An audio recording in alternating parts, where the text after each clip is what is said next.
Hello, welcome to Spookish. Today we're going to cover some tips that we use when visiting Alton Towers, so that you can use them too. If you've been to Alton Towers a few times, you'd understand that some days you just need a break from the busyness of ride queues and the general public. That's why we've created a quick guide on what else you can get up to at the Alton Towers Resort. Not sponsored. Like I said, if you've been a few times previously, you'd know that there's a grand centrepiece at the park, the towers. They've been through several refurbishments over hundreds of years. The building was previously boarded up and untouched. It has since been left to its own devices and therefore is in a state of ruin. Works have been done to restore the towers since, and what many people are unaware of is that you can explore the rooms at your own leisure. There are grounds surrounding the towers with a few rooms downstairs, but there are about 3 sets of stairs to reach the top viewing area that won't be accessible for some people. As well as vertically, there are some rooms on either side of the tops of the staircases, which you can see several views of the park from. The towers are now primarily used for scare mazes, which you can visit during Scarefest and is held throughout the month of October.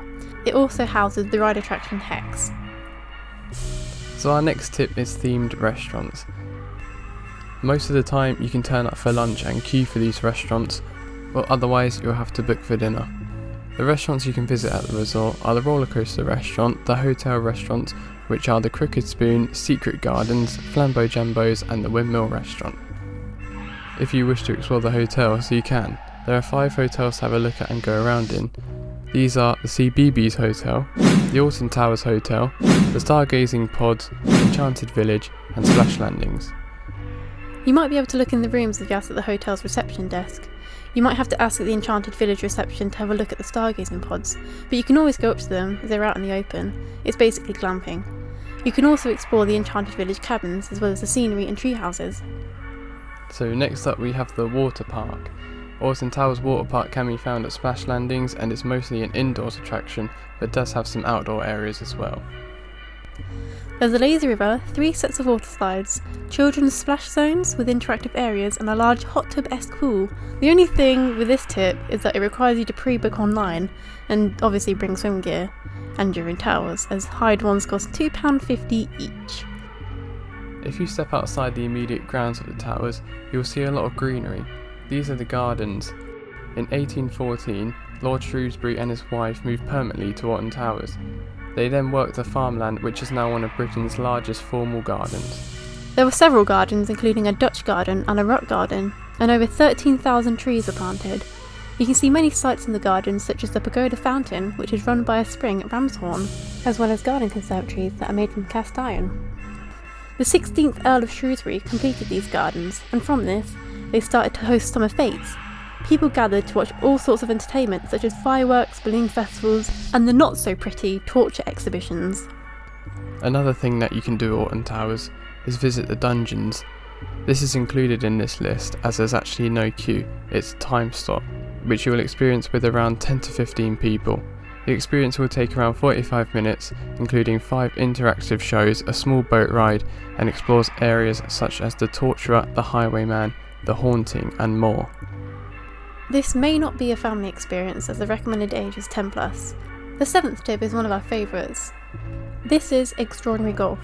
It's an 18-hole course but can be cut down to 9-hole if you wanted to. Its theming is based on current and previous attractions from the park, such as Nemesis Duel and Galactica. It's located next to the monorail, and you'd most likely see the course if you choose to ride the monorail from the car park. If you want to do this during the middle of your stay, you can ask for a wristband at one of the 2 exits so that you return whenever you want to, as long as it's on your day. Our next tip is the Alton Towers Spa. If golf isn't your thing, there is a short walk from there to the Alton Towers Spa. Located at the Alton Towers Hotel, refresh yourself from long walks in the sauna, foot spa and more. Enjoy your stay with specialised therapists, complimentary robes, towels and cleansing stations.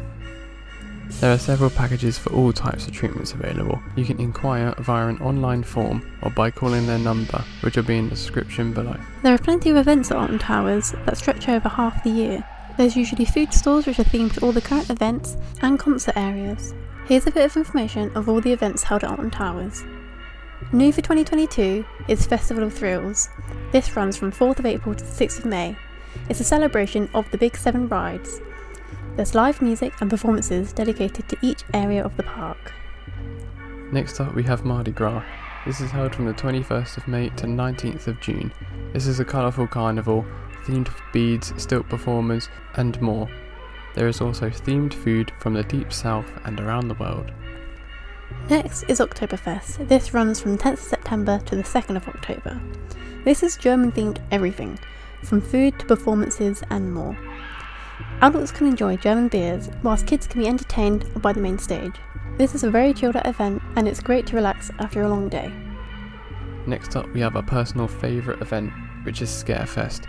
This runs from the 7th till the 9th of October and then the 14th to the 31st of October. Satisfy your Halloween spirit with Scarefest, observe the entertainment such as the Alton Ancestors and the Freaky Fun stage. If you are willing to enter the scare mazes, be aware of the extra costs plus queue times. This event is very popular, and so we recommend visiting the indoor mazes at midday and the outdoor ones at night for the full experience, even if it means a little more queuing. Then there's fireworks. This runs from the 4th to the 6th of November. What more could you ask for than lasers and gunpowder? Oh yeah, warm foods and drinks, as you watch spectacular shows and stories in the night time. Next up we have Christmas. Last year the dates were November the 27th to December the 23rd, where you can enjoy the festive season with Christmas markets, Lightopia and selected rides. This is perfect for families wanting to sit with Santa and soak up some Christmassy atmosphere. Here are all of our tips. Hopefully this has given you a few notes for your next trip rather than just walking around the gardens. We hope you enjoyed today's video and we'll see you in the next one.